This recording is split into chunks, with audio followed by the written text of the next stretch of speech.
Malady stands tall and proud, sunlight sparkling off her mask. Well, here we are again. You, me, and the ship I've saved from ruin for your personal... Get an eyeful. I expect I have a lot of planning to do. Now that there's not. She drums her fingers testily on her crossed arms. All that work, all that effort, tossed into the gutter like a malformed child.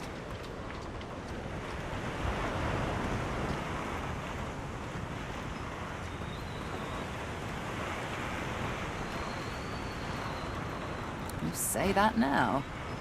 Let's see how you feel when you realize the true implication of a world filled with source. Never mind. I'll find another way. She fingers the mask covering her face. For a moment, it seems as though she's about to remove it. But instead... We've come a long way together. I did my best by you all the way. Sacrificed much. She looks you up and down. I guess this will have to take a moment, why don't you? Relax. Enjoy. I certainly plan to do the same. Oh, I don't know. Around and about. There's nothing interesting Treat down myself there. to some mead. The future lies Perhaps above, our paths will not cross below. again. There's nothing until we interesting find down out. there. The future lies above, not below.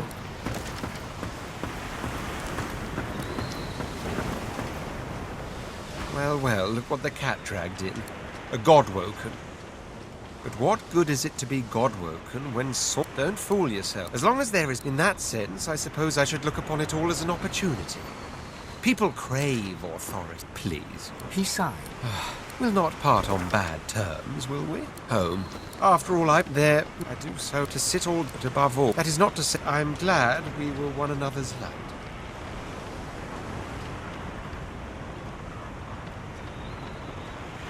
Oh, but remember how when we first met, I took you by the jaw to inspect your teeth? Is that so? Had you partaken? Still, I'm not... What say you?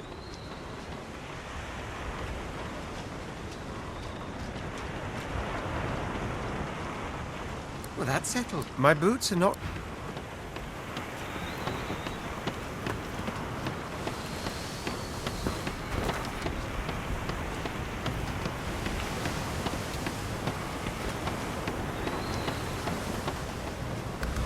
It gives me almost as much pleasure to speak to you as it does to be whole again.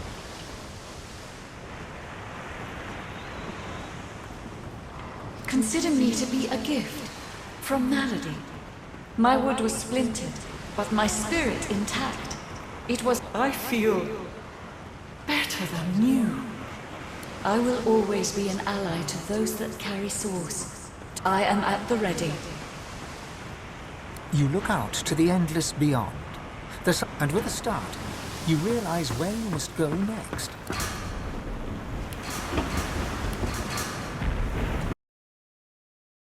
The world was at peace, at least for now. Few were as prepared for the new world as the lizardkin of the ancient empire.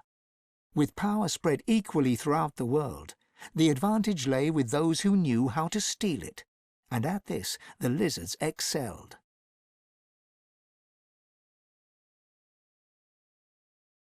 With their queen dead and the Voidwoken gone, the dwarves held the greatest party in the history of dwarfdom. A new king took the throne, the local brewer.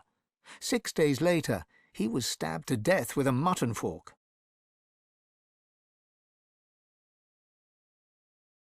With their power returned, the elves reclaimed their lands from the death fog and began to rebuild. Soon they would split as two factions sought power, one to bring back the trees, the other to bring back the scions.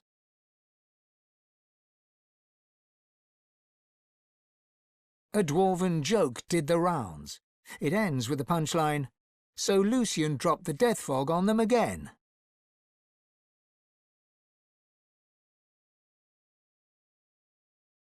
Only the elven Godwoken could bring the elves together once more. And in a dark forest on the far side of a desert, well beyond the high seas, the Black Ring came together once more.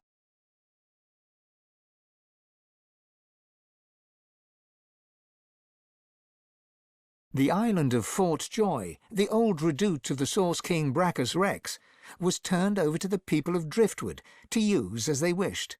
They turned it into a holiday resort. Reaper's Coast prospered.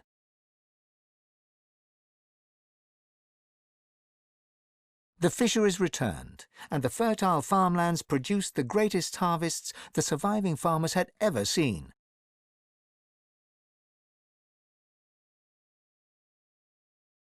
Blood Moon Island became particularly fecund, its soil producing the greatest crops. A particularly crimson-fleshed orange grown on the island became a delicacy across half the world.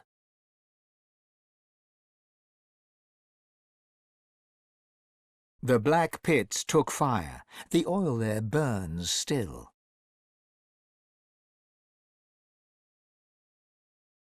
Driftwood became a centre of industry, trade and transport.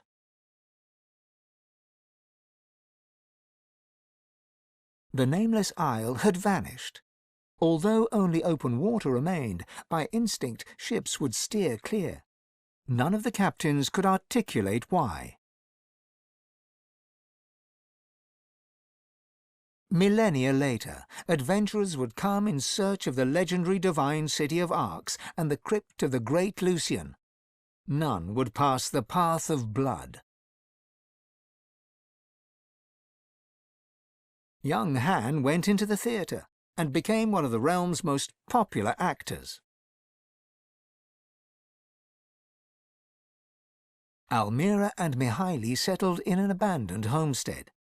The locals liked and respected Almira. She never wanted for help, and deals always fell to her favour.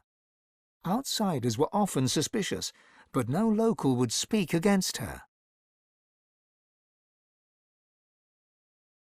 With no new divine, Malady found herself in a predicament. She had an important problem to solve, but no ally strong enough to call upon, and so her search continued. With Amadia silent, the priestess Gratiana left the swamps and re-entered the world. With more undead than ever before, she founded an abbey in the Dragonspine Mountains, offering them shelter from hatred and fear.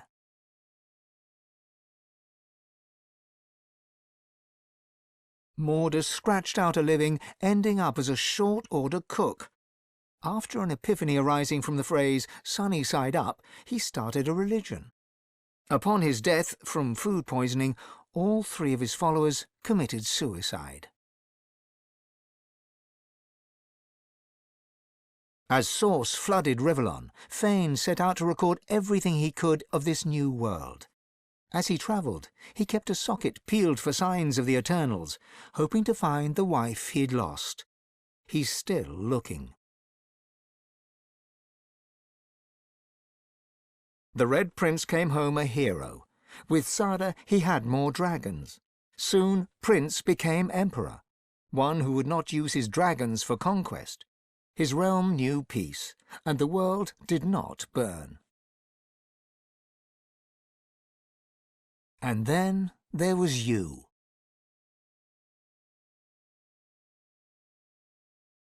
You returned to the world a sorcerer among many. Your future was yours to decide. Did you accept your new status with humility? Only you know the truth. Only you know if you atone for your sins.